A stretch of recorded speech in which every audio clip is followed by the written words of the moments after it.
Hi friends, நம்ம கொஞ்ச நேரம் ரெஸ்ட் எடுத்துகிட்டு இப்போ நம்ம வந்து மெயின் ரோட்லேயே இருக்கோம்ல, அந்த சர்ச்சுக்கு வந்திருக்கோம். அங்கே கொஞ்ச நேரம் ப்ரேயர் பண்ணிவிட்டு அப்படியே நம்ம மெயின் சர்ச்சுக்கு போயாச்சு. இப்போ தான் 5 o'clock ஆகுறதுனால அந்த இடம்லாம் அப்படியே சூப்பராக ஈவினிங் வைப்பு வந்து ஸ்டார்ட் ஆயிருந்து.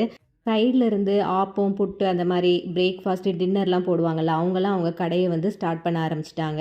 ஸோ நம்ம இப்போ பார்த்துட்ருக்கிறது வந்து சர்ச்சில் இருக்கக்கூடிய ஃபுட் கோர்ட். இங்கேயும் எல்லாமே கிடைக்கும், பிரேக்ஃபாஸ்ட் லன்ச்சு டின்னர் எல்லாமே. பட் 8 o'clock வந்து க்ளோஸ் பண்ணிடுவாங்க. சர்ச்சு ரிலேட்டடாக இருக்கக்கூடிய ஆஃபீஸு இதே மாதிரி ஃபுட் கோர்ட்டு சர்ச்சு எல்லாமே 8 o'clock க்ளோஸ் பண்ணிடுறாங்க.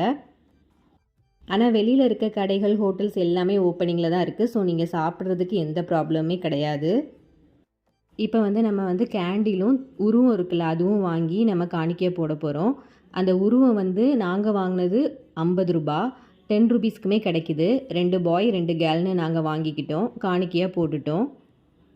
இது மட்டும் இல்லாமல் நிறைய பேர் தென்னம்பிள்ளை அப்புறம் சாரி இதெல்லாம் கூட காணிக்கையாக கொடுப்பாங்க. ஈவினிங் சமயம் வந்தது நல்லதாக போச்சு. வெயிலெல்லாம் கம்மியாக இருந்ததுனால கொஞ்சம் நல்லா இருந்துச்சு.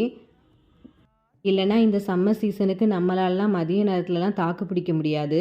இப்போ நான் காமிக்கிறேன்ல, இதுதான் அந்த உருவம். ஸோ நாங்கள் இப்போ சர்ச்சுக்கு போய் காணிக்கை போட போகிறோம். வேளாங்கண்ணி மாதாவை பார்த்துட்டிங்களா? உங்களுக்கு ஏதாவது ப்ரேயர் பண்ணணுன்னா ப்ரேயர் பண்ணிக்கோங்க, கண்டிப்பாக நடக்கும். இப்போ நம்ம வாங்கின கேண்டிலை வந்து பற்ற வைக்கலான்னு வந்தோம். பார்த்திங்கன்னா ரொம்ப ஹீட்டாக இருந்துச்சு, ரொம்ப கஷ்டமாகவும் இருந்துச்சு. குட்டீஸ் எல்லாம் கூட பொருத்தவே முடியாது. என்னோடய ஹஸ்பண்ட் தான் ஹெல்ப் பண்ணி பொருத்தினோம். ஆனால் நம்ம கண்ணு முன்னாடியே, நம்ம போகிறதுக்கு முன்னாடியே அதை ஆஃப் பண்ணி அவங்க தூக்கி போட்டுட்டாங்க. அது ரொம்ப கஷ்டமாக இருந்துச்சு. அட்லீஸ்ட் நம்மளை போக விட்டுட்டா தூக்கி போட்டிருக்கலாம். கூட்டம் பயங்கரமாக வர ஆரம்பிச்சிடுச்சு. இந்த சன்செட் நேரத்தில் நம்ம வேளாங்கண்ணி மாதாவோட சர்ச்சு பார்க்குறதுக்கு அழகாக இருக்குல்ல. Bye bye friends.